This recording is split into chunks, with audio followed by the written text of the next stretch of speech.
سيدنا ونبينا ومولانا محمد صلى الله عليه وسلم وعلى آله وصحبه أجمعين.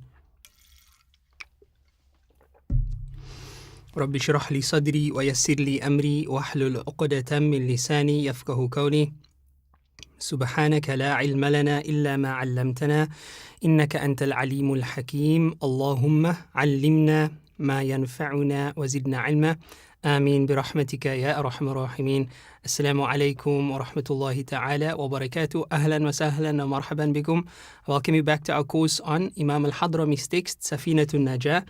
Inshallah ta'ala, this is our fifth class, class number 5. And we are blessed that this class is taking place live during the 10 days of Dhul Hijjah, the first 10 days of Dhul Hijjah, literally the best time in the year in Islam. And we pray that Allah Azza wa Jal allow us to benefit from the blessings of this sacred month. Ameen ya Rabbil Alameen. So what we can expect in this lesson, bi'idhnillahi ta'ala, is number 1, a revision, which we will do right now. We have covered a framework which the author commences his text with, teaching us what the 5 pillars of Islam are. And we went through that. This is what the course will be focusing on specifically. So primarily the 5 pillars of Islam, even more specifically than that, from Salah till Hajj. However, he wanted us to know that there are also 6 articles of faith, and there are many courses on seekersguidance.org regarding faith and Iman, specifically the course by Shaykh Faraz Rabbani on the text Al-Kharida Al-Bahiyya. So I would recommend that you sign up for that course if you haven't covered a solid subject on faith or Aqeedah. And of course, we know that Islam also has another important aspect called Ihsan, which we also refer to as Tazkiyah, Tasawwuf, Islamic spirituality. Be that as it may, this provides us with a framework with which we can explore the rest of the book, bi'idhnillahi ta'ala, covering body, mind, and soul. So we started with Kitab al-Tahara, we started with cleanliness. And the reason for us starting with cleanliness, of course, is that the Prophet ﷺ, he taught us that miftahul jannati as-salah, that the keys to paradise is the prayer. And the keys to the prayer are the sacred processes of purification, which include the ghusl, the wudu, the istinja, etc., that we need to be clean before we present ourselves before our Creator Azza wa Jal. So in this light, we are covering Kitab al-Tahara. What can you expect to find in Kitab al-Tahara? We look at types of water, we look at ablution or wudu, causes of major ritual impurity, we look at using the lavatory or the toilet, purificatory bathings, dry ablution, menstruation, and impurities. This is a general coverage of the various topics within this usually first book of Islamic law. And this is the hadith that I quoted. It is an important one in relation to where we find ourselves at present. Now, I said that in the previous lesson or two, it is critically important for a student at this level to already familiarize himself or herself with the 5 rulings of Islam called the Ahkam at-Taklifiyya. This is because we will describe every single aspect of Islamic sacred law with these 5 rulings. We'll speak about something being wajib, something being mubah, something being makruh, something being haram. So in order for us to truly appreciate what this means, it is necessary to familiarize ourselves with these terminologies. So we'll do a very brief revision of this as well, bi'idhnillahi ta'ala. And they are wajib, also known as fard, mandub, also known as sunnah, and mustahab, mubah, meaning permissible, right? Neither taking reward nor any blame, makruh, offensive, and then haram, forbidden. The definitions of which, the wajib, one will be rewarded for performing them and will be liable for punishment upon abandoning them. Mandub or sunnah, one will be rewarded for performing them and will not be liable for punishment upon abandoning them. Mubah, one will be rewarded for performing them. One will not be rewarded for performing them and will not be liable for punishment upon abandoning them. It's neither here nor there. And remember, I also said that mubah actions, permissible actions, could become reward deserving if we accompany it with two things. The one is that we do it with a good intention, and number two, that we do it in a way that would be pleasing to Allah and His Messenger sallallahu alaihi wasallam. And in that way, we can convert something that is merely permissible to something that is praiseworthy, and Allah knows best. Then we looked at the makruh actions. The makruh actions are that which one will be rewarded for abandoning them and will not be liable for punishment upon performing them. And then finally, haram, one will be rewarded for abandoning them and will be liable for punishment upon performing them. طيب. So, with that said, now there's another chapter that's not included in the book as a special chapter, but it generally appears early on in Kitab al-Tahara, in other, longer books, and it's necessary for us to familiarize ourselves with these recommended practices as well. So what are they? They are referring to the acts of the fitrah. It comes in hadith. The Prophet ﷺ explains that there are certain actions that are part of the fitrah, the natural disposition that every human being is built upon. And to maintain this natural disposition, there are certain actions that we can take to groom ourselves, right? Sometimes it's referred to as personal hygiene and the like. But in Islam, we follow the example of Rasulullah sallallahu alaihi wasallam in this regard. So this note will explain that it is sunnah. Now you already understand what that means. To trim the fingernails and toenails, to clip the moustache to the extent that the pink of the upper lip is visible. It should not be plucked or shaved. And then number 3, to pluck or shave the hair of the underarms and nostrils, and to shave the pubic hair. So some of us might cringe at the idea of plucking the hair of the underarms and nostrils, but this would be from the sunnah. And then our fiqh is also quite clear that this is only recommended if somebody is able to undertake it. Now, for somebody who is used to it, it's easy apparently. But for somebody who is not used to it, it can be excruciating, and in that case, you can shave it. There's no problem with that. The closest to plucking, in terms of modern methods of grooming, would be waxing, I believe. So if you are able to, or if you are accustomed to that, that would be closer to the sunnah than to shave it, specifically for these things that we are mentioning here. And then to move on from there, we speak about to apply kuhl. This is also called surma, but the kuhl that is widely available, these days, tends to be a harmful substance, in that it contains certain elements and ingredients like some metal that would be harmful for the eyes. And the hadith about using kuhl, the Prophet ﷺ used to use it at night before going to bed. He used to use something called ithmid, a specific type of kuhl. It's reddish brownish in color. When it's in the eye, you don't really notice it in the eye. It's not black, so it doesn't look like eyeliner for men. And the substance, the ithmid kuhl itself, that type of substance is actually beneficial for the eyes. So it causes the eyes to appear whiter, and it also causes the eyelashes to grow, according to the hadith of the Prophet Muhammad sallallahu alaihi wa ala alihi wa sahbihi wasallam. So if you are going to be using kuhl or ithmid, then do make sure that you acquire the correct product, and Allah knows best. And then to apply henna for women, again, this is not something that is emphasized that they must do, but it is recommended. Circumcision is wajib for both men and women. According to the Shafi'i school, circumcision is wajib for both men and women. Now, generally speaking, the Shafi'i scholars contemporarily do not recommend that women follow through with the Shafi'i school of thought.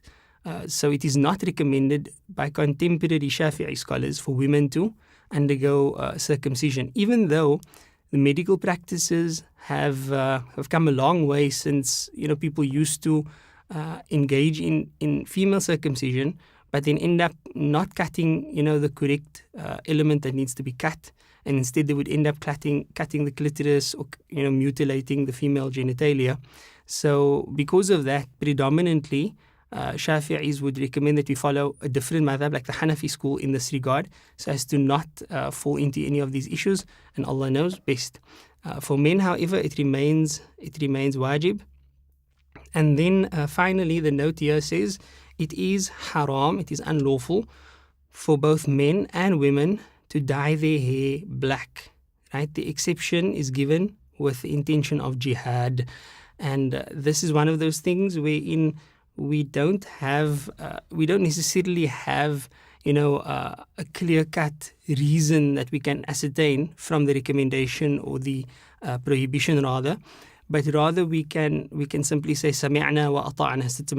It's a ta'abbudi matter. It's a matter of worship, right? This is what God and His Messenger had declared. So if you are going to dye your hair, it is sunnah to do so, to cover grey hairs and the like. But instead of using black, just opt for dark brown or something similar, and Allah knows best. And it's also recommended to use natural products like henna and the like, as opposed to using harmful chemical-based products. طيب, so that's just a note on cleanliness of the body.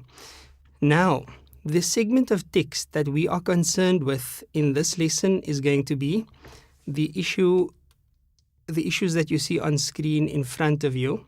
And the first one is al-ma'u qalilun wa kathirun. So the first section, first fasl, there is fi ahkam al-ma', regarding the rulings pertaining to water. The second fasl, fi mujibat al-ghusl, regarding what necessitates a ghusl, a major purificatory bath.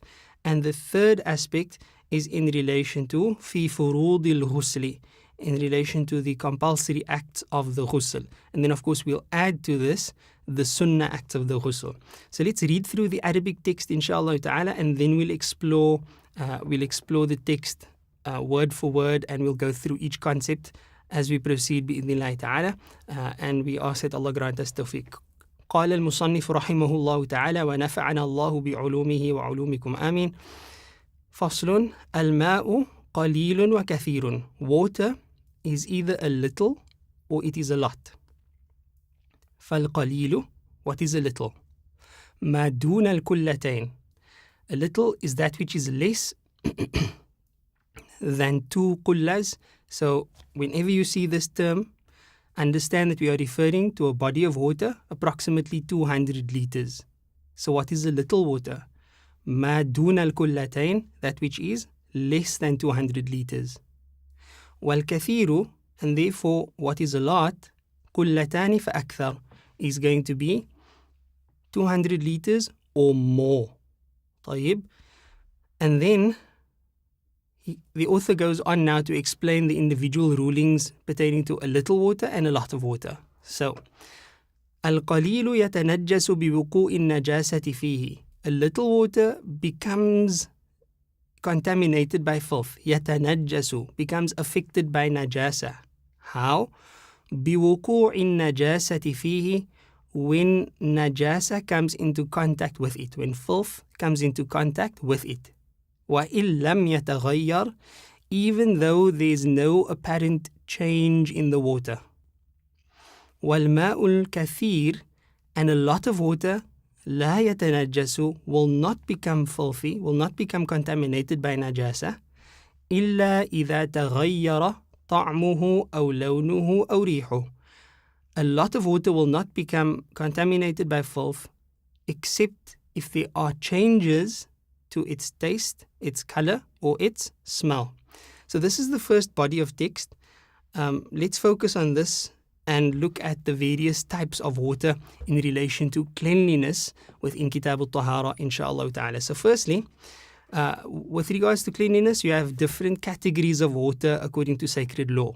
Okay, don't think in terms of salt water, sea water, river water yet.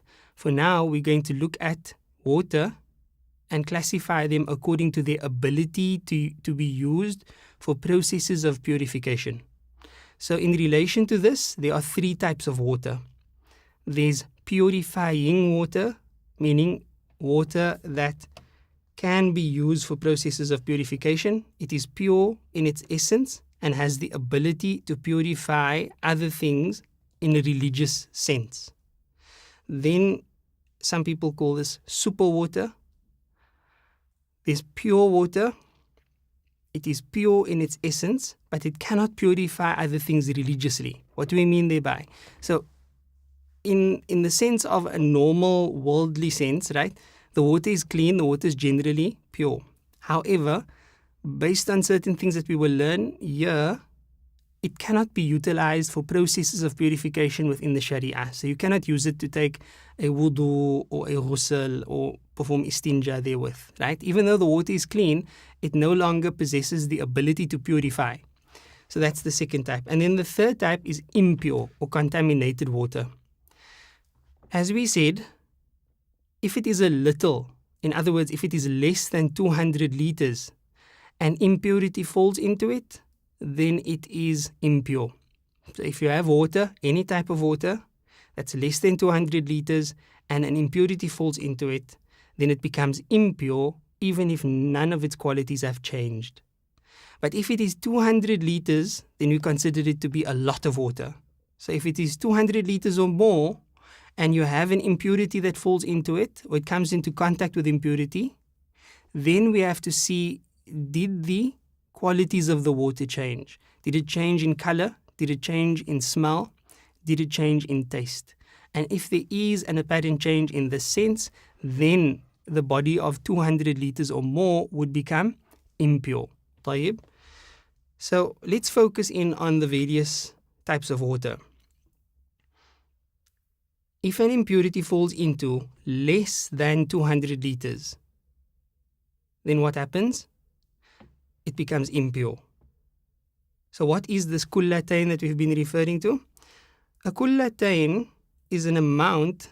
In Arabic, the word kullataini is the dual form of the word kullatun. So one kulla and two kullatani or kullataini, right? And it is roughly 200 liters of water. And this amount is an approximation.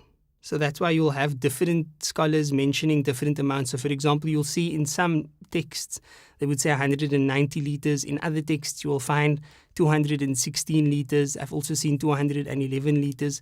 So it's all an approximate calculation. But around 200 liters is what my teacher, the late Mufti Taha Karan, rahimahullah ta'ala, recommended that we stick to. So we'll stick to that, inshallah ta'ala. It is derived from the measure of a skin used to carry water, usually on an animal like a camel. So two of these skins, they are much bigger than they appear on screen. This is essentially the amount that we call a lot of water. In our terms, it means that you can use about 13 to 14 of these 15-liter buckets and you'll have the amount of kullatain. Or, to put it simply, if you have one of these oil drums, then this is approximately 200 liters. And another way of looking at it is not a huge, but a fairly large bathtub filled with water. That should be approximately 200 liters of water. طيب, so now, purifying water, or super water as we also call it, it can cleanse you because it's purifying. It can cleanse you for minor ritual impurity. So in other words, it can clean you from the state of hadath by performing ablution. And it can also clean you after you use the toilet for the purposes of istinja. Okay?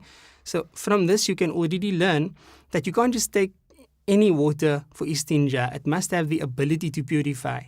What type of water has the ability to purify? We will find out. Purifying water can also be used for a major ritual impurity. In other words, to lift rather the state of janaba, or as I said before, sexual defilement after you've engaged in sexual intimacy or there's been an ejaculation. Then a ghusl is required, and you need purifying water in order to purify yourself from a ghusl. And how do you do so? By performing the ritualistic bath called a ghusl. Now, what is purifying water?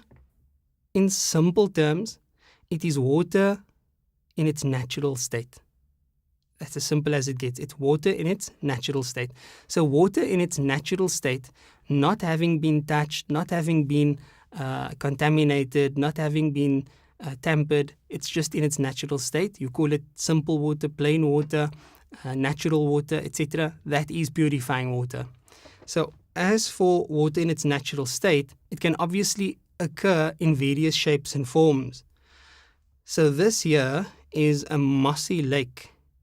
Would you consider this to be purifying water? In other words, is this water able to be used for ghusl, for wudu, for istinja? And the answer is yes. Why? Because this water is in its natural state. How about seawater? So you may say, well, the water is salty, or you may say, well, there's animals therein, so they do their business therein, and humans swim herein, and so on, and people dump waste herein, unfortunately. So is this water that we can refer to as purifying? Can you use it for wudu? Can you use it for ghusl? Can you use it for istinja? And the answer is yes, because the water is in its natural state. So you can definitely use the water for purifying purposes. And of course, there are hadith that espouse this as well. The Prophet ﷺ said, Ma'ul Bahr, the water of the ocean, its water is pure and its creatures are halal. Not only did he say its creatures are halal, but he said its unslaughtered creatures are halal, because we don't slaughter aquatic animals, fish and the like. So you can eat its unslaughtered animals, and you can use its water for processes of purification. So definitely you can use ocean water. طيب, how about this brownish looking river? Can this be used for processes of purification? And the answer is yes, because it's in its natural state.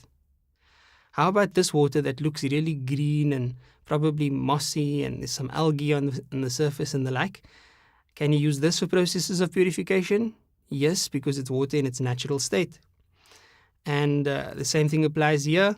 If it's good enough for this, then it's good enough for using as purification. But again, it's purely because this water is in its natural state.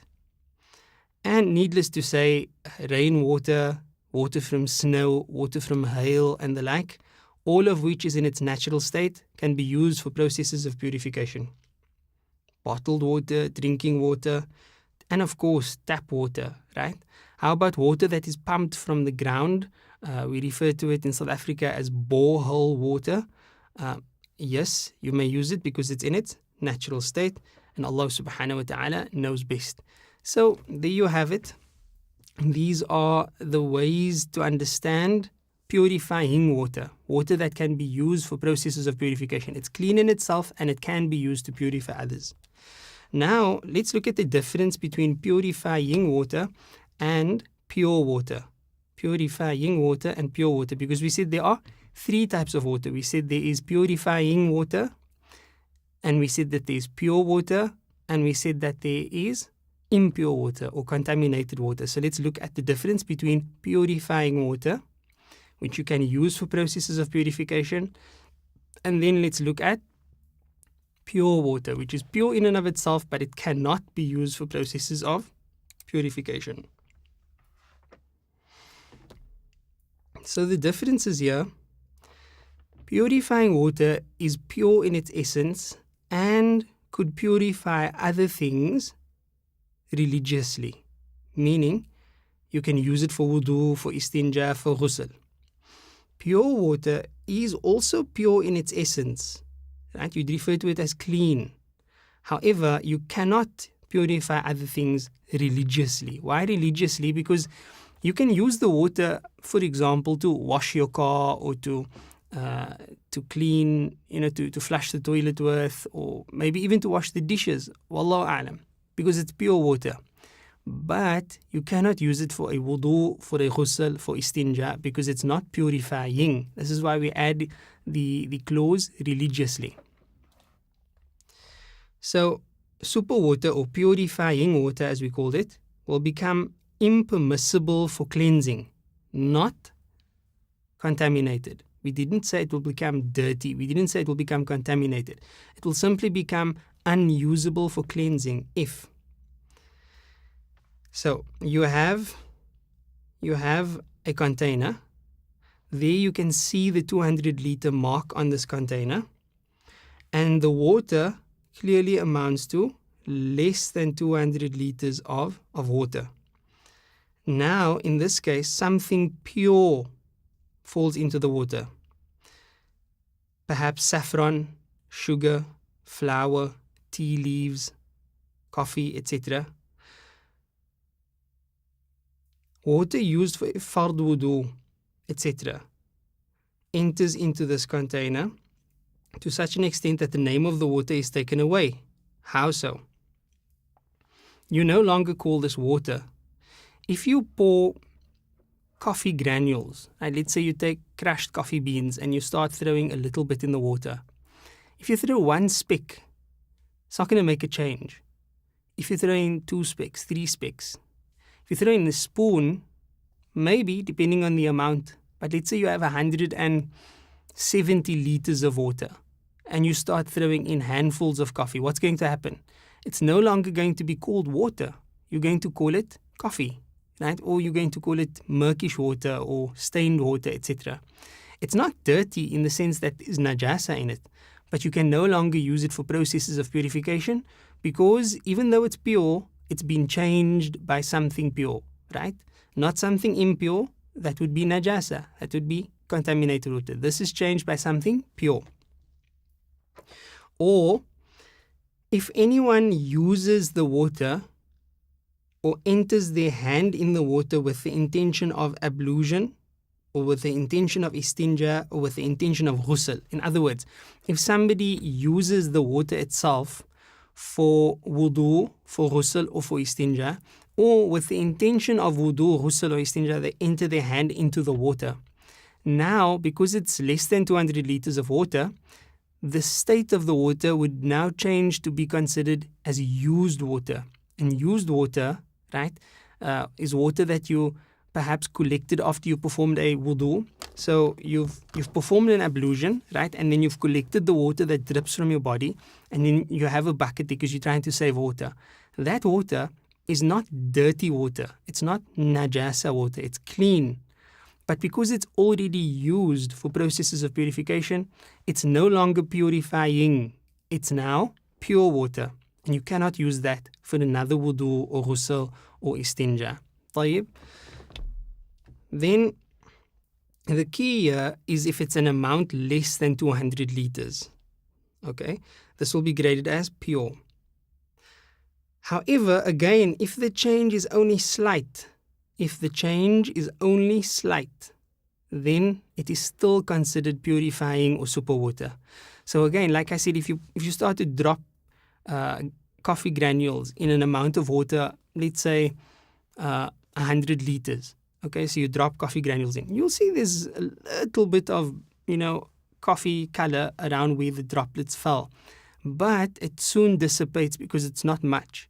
Then in that case, you don't call this used water, you don't call this pure water. It's still purifying water because the qualities of the water have not changed, and Allah knows best.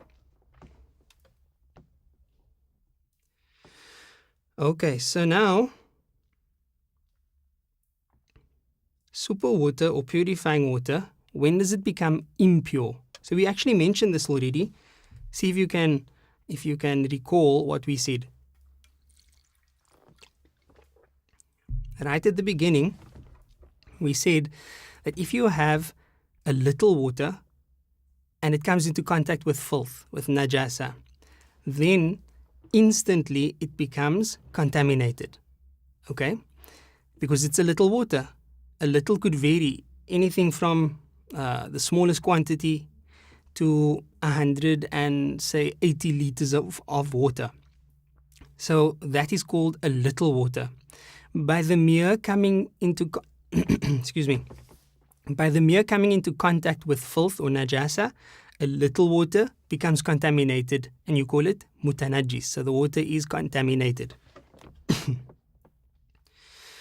So there you have our container again. You have the 200 liter mark.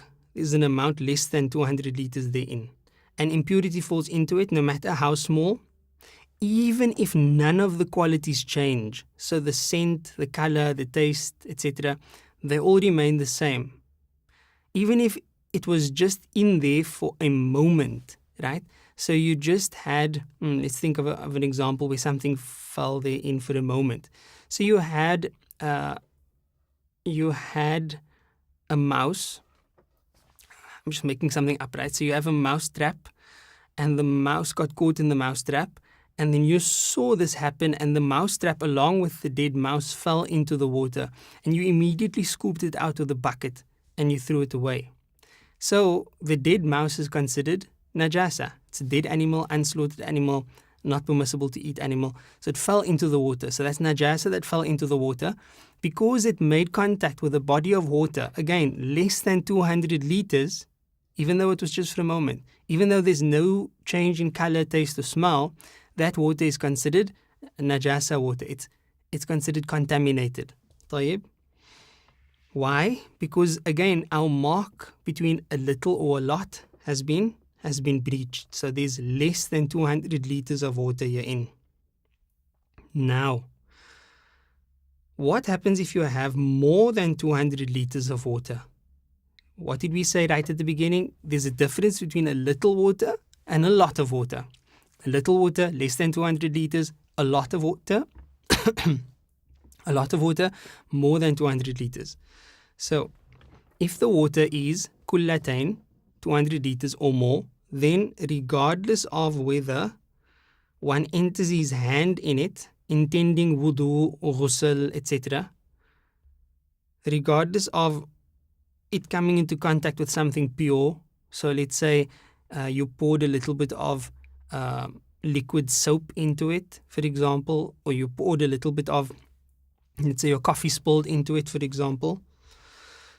If impure substances enter it for a moment or longer, because it's, in all of these cases, it's more than 200 liters, as long as none of the qualities change, in other words, as long as there's no apparent quality in color, taste, or smell, right, then the water will remain purifying water. Obviously, this means that if there is an apparent change in color, taste, and smell, then even though it's a lot of water, you have a problem. So an example of this could perhaps be you have a swimming pool. Now, a swimming pool is definitely going to be more than 200 liters of water under normal circumstances. So you have this average size swimming pool, and therefore the water is going to be considered purifying, right? It's in its natural state. But now you mixed some pool detergents into the water, some chemicals into the water. Does it affect the water? If you still call it water, no, it doesn't affect the water. But what if you have a truck that unloads, or there was an accident, wal-iyadhu billah, and the truck was carrying some excrement, whether that's animal fecal matter or human excrement, and it started to pour into the pool. If a little bit poured into the pool, and there was no change in color, taste, or smell, this wouldn't have an effect. But the moment there is a change in color, taste, or smell, even though it's more than 200 liters, then the water becomes contaminated, and Allah knows best. Okay. Now, what are the qualities that we have to consider? The color, the taste, and the smell. So again, using the example of a swimming pool or a large body of water other than a swimming pool, what happens if someone in a state of major ritual impurity jumps in and they intend to perform a ghusl with the submerging into the water? Does it change the water? No. Why? Because it's more than 200 liters. How about if 2 people jump in? Or 3, 4, 5, 6, 7 people jump in? Would it affect the purifying status of the water? The answer is no, because it's more than 200 liters, and the chances are there's going to be no change in the color, taste, or smell of the water, as long as the water does not dip below 200 liters. And that's why we can refer to it as super water. So 200 liters of water only becomes impure by impurities meeting it, and if one of the qualities changes, even if the change is slight.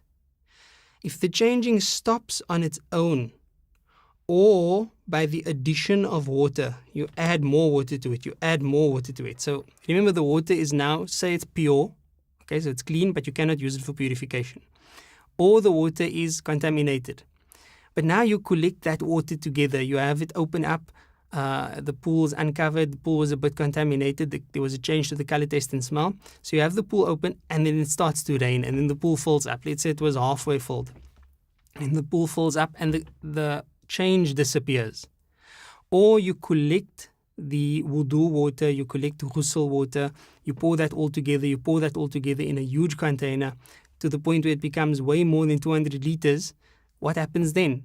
Now, once again, it reverts back to its quality of being purifying, because it's more than 200 liters of water, and the change has disappeared. Only impurities that are visible and there is surety of its occurrence will render water impure if it is less than 200 liters. We don't go around assuming things. So let's say there's a bucket of water. We don't say, well, it could be that an insect fell therein. It could be that something contaminated the water. We don't go with chances and could be. We have to have evidence for it. So the same thing applies with places. Sometimes people want to perform salah and there's no musalla, so they say, well, we can't perform salah because there's no musalla, there's no clean places. So, well, perform salah on the sand, perform salah on the grass. No, but a dog could have been there, or an animal could have defecated there, etc. This is not to be considered because there's no evidence that this occurred. So you need to have a level of surety, and Allah knows best. Forming purifying water from pure or used water. So if you collect water from one person's ablution, so they perform ablution and the water drips from their limbs and you collect that water. Another person does the same. A third person collects his water that he used for a ghusl. Another person mixed water due to a tea bag falling into it. He's got a bucket of mixed water. So all of these people pour their water together. Another person took a ghusl from a bucket, and all of these people pool their water together. And then slowly it amounts to more than 200 liters. If so, it will become purifying once more. Why? Because it's no longer a little water, it is a lot of water. It's considered kullatain fa'akthar, kullatain or more.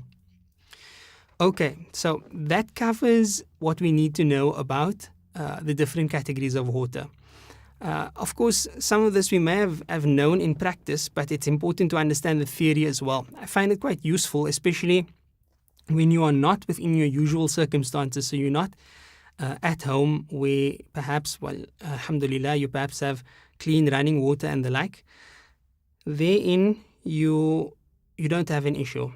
But issues come about when you have situations of drought. We've experienced that here in the Western Cape, South Africa, a few years ago, where we were severely restricted in terms of water usage.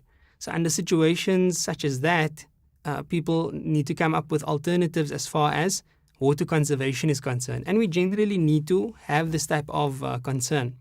For example, we should think about installing at our masajid for the ablution block. We should collect that water and reuse that water. It's not dirty water. So be that as it may. So if you do find yourself in a situation where methods of conservation have to be employed, then you can understand why it may be necessary to understand the cleaning value of different types of water. So for our purposes, we have pure water, or rather let's start in the categories that we learned. We have purifying water, we have pure water, and we have impure water. And as long as you've understood those, then you would be able to determine exactly what the ruling is in terms of using the water that you have with you. Now, the next discussion is about the ghusl. So we spoke about the wudu. We spoke about the different types of water.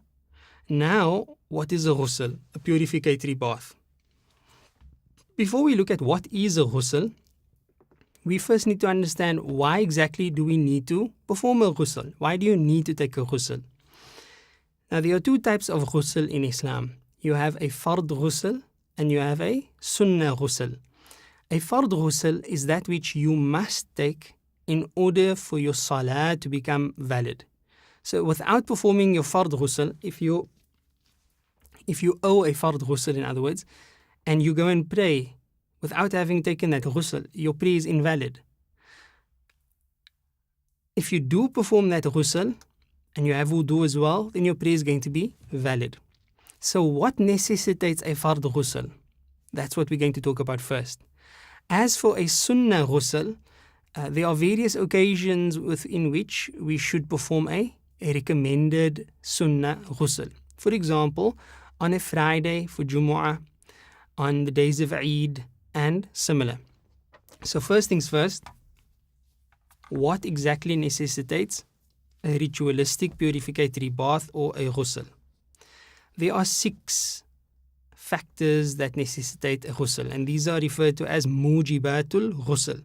Now this comes directly from our text that we started off with, from Safinat al-Naja. So let's look at it from the text. The author states, mujibatul ghusli sittatun. Those things that necessitate ghusl are 6. Ilajul hashafati fil farji. The entering of the head of the penis into the vagina. Wa khurujul mani. The exiting of sperm. Wal haydu. Menstruation. Wan nifasu. Postpartum or postnatal bleeding. Wal wiladatu. And childbirth. And finally, wal mautu, and death. So, looking at this systematically, we look at the diagram. Ilajul hashafati fil farji. If a couple engages in sexual intercourse, of course we know that sexual intercourse is only halal in a marriage, in a recognized valid Sharia marriage. So they engage in sexual intercourse. The moment the head of the penis of the man enters into the vagina, even if they don't ejaculate, even if they don't pursue sexual intercourse further, let's say they stop right there, still, because that action had taken place, a ghusl is required. Then the next point is khurujul mani, right? In both the male and the female, khurujul mani, the exiting of sperm would necessitate a ghusl. So obviously here, ejaculation. But now, this doesn't necessarily need to be from sexual intimacy. This could be for a variety of reasons. But any ejaculation that takes place where sperm exits, right, then that would necessitate the ghusl. Sperm specifically, not what is referred to as pre-ejaculation fluid or moisture from amorous play in terms of a woman, specifically sperm, right? So the sexual fluid that comes from sexual gratification, and Allah knows best. And then hayd. Of course, our sisters would be very familiar with this. When they have their menstruation and it ceases, one needs to perform a ghusl before engaging in salah. And then an-nifasu, which is postpartum or postnatal bleeding, that also requires a ghusl. Al-wiladatu, childbirth. Al-mautu, and death. So when somebody dies, it is a fard kifaya for the body to be bathed with the intention of ghusl. So those are the 6 reasons why we need to perform a ghusl. The next question we have to ask is, of course, how do we perform a ghusl? So the author starts with a very simple explanation that makes it extremely easy for us to understand and to implement. And that is the furudul ghusli. Again, this comes directly from the course text. So we started off with that. Let's go back to the text again. And we're looking at faslun fi furudul ghusli. Furudul ghusli ithnan. The compulsory or obligatory acts of ghusl are 2. An-niyatu, the intention, wa ta'mimul badani bil ma'i, and surrounding the entire body or spreading over the entire body bil ma'i, with water. So water must touch the entire body. Okay, so that's the text. Let's just look at it diagrammatically quickly. Furudul ghusli, the obligatory elements of the ghusl are only 2. The first is an-niyatu, to intend.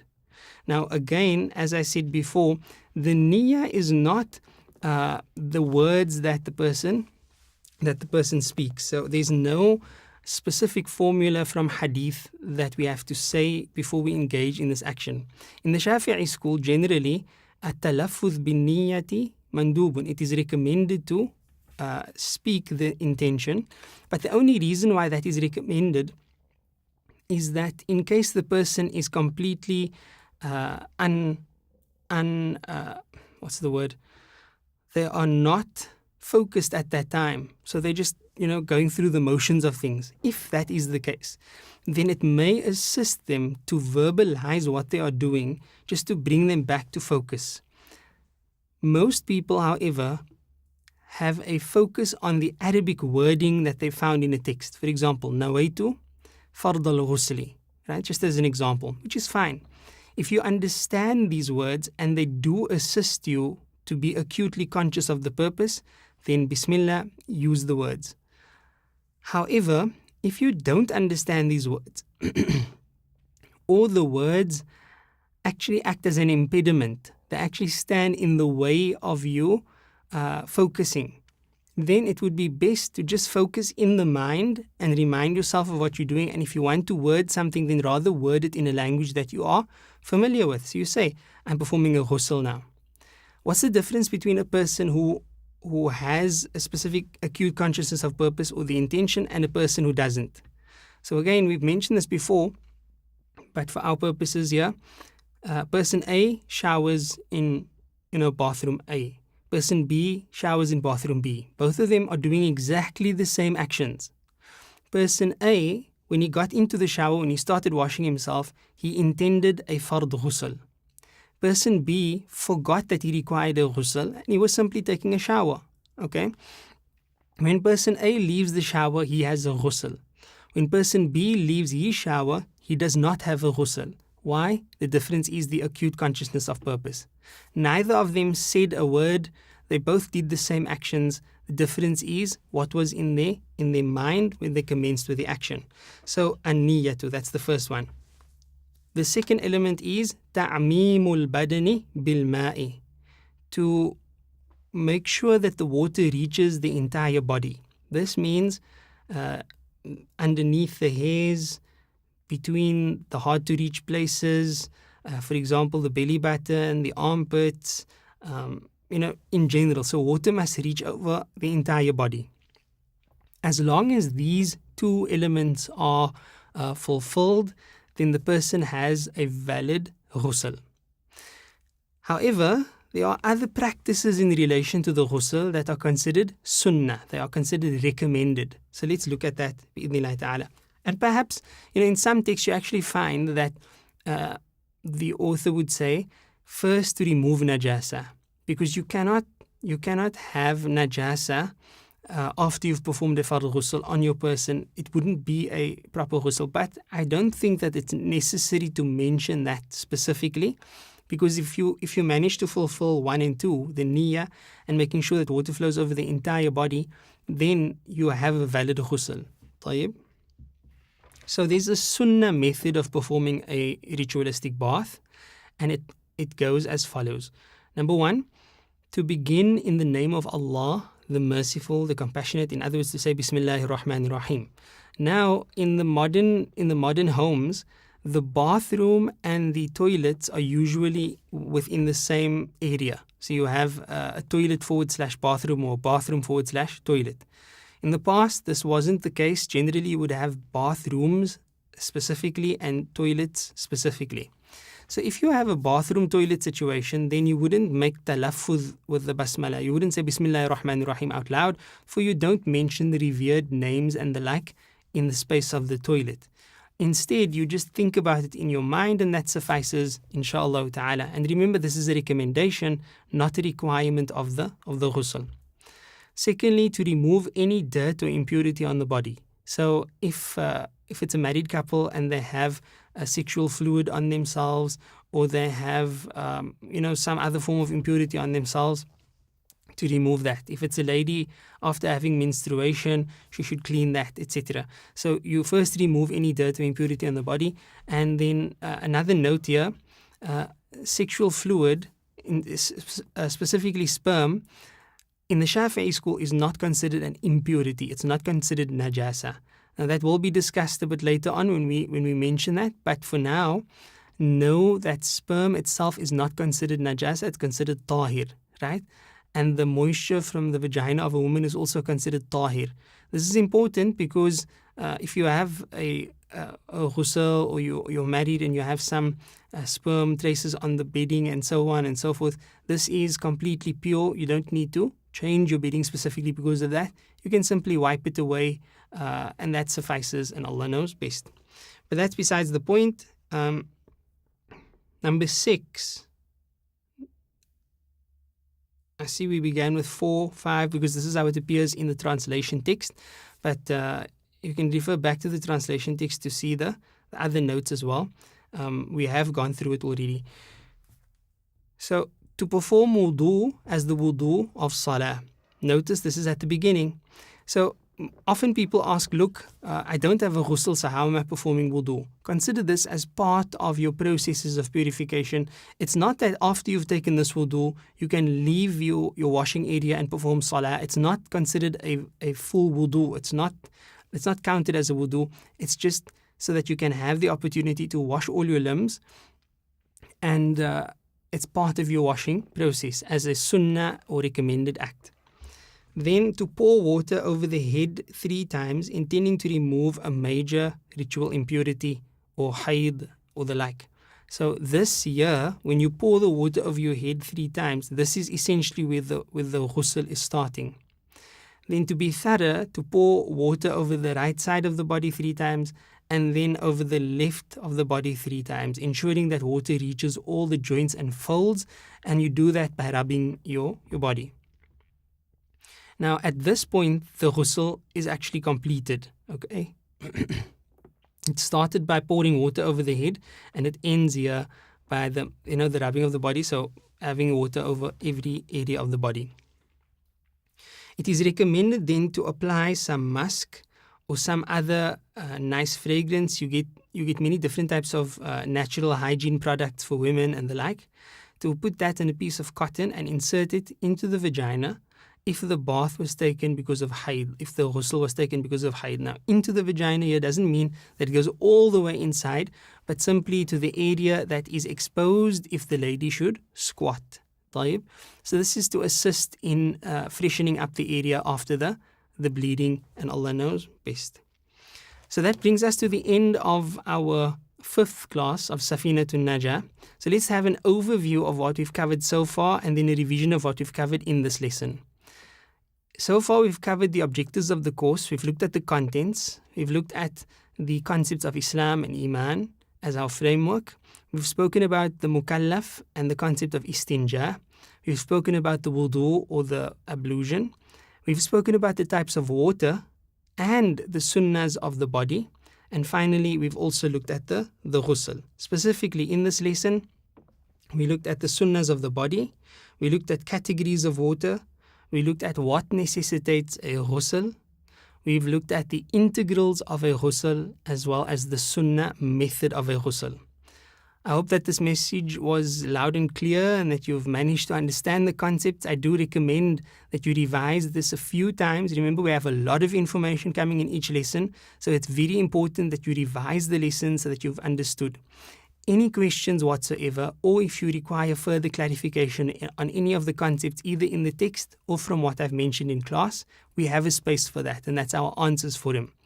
We try to check the Answers Forum very regularly, and we love to engage with you in those forums because it shows us that you are actively participating in the course. Until next time, inshallah, jazakumullahu khairan wa sallallahu ala sayyidina Muhammad subhanallahi wa bihamdi subhanakallahumma wa bihamdik nashhadu an la ilaha illa anta nastaghfiruka wa natubu ilayk.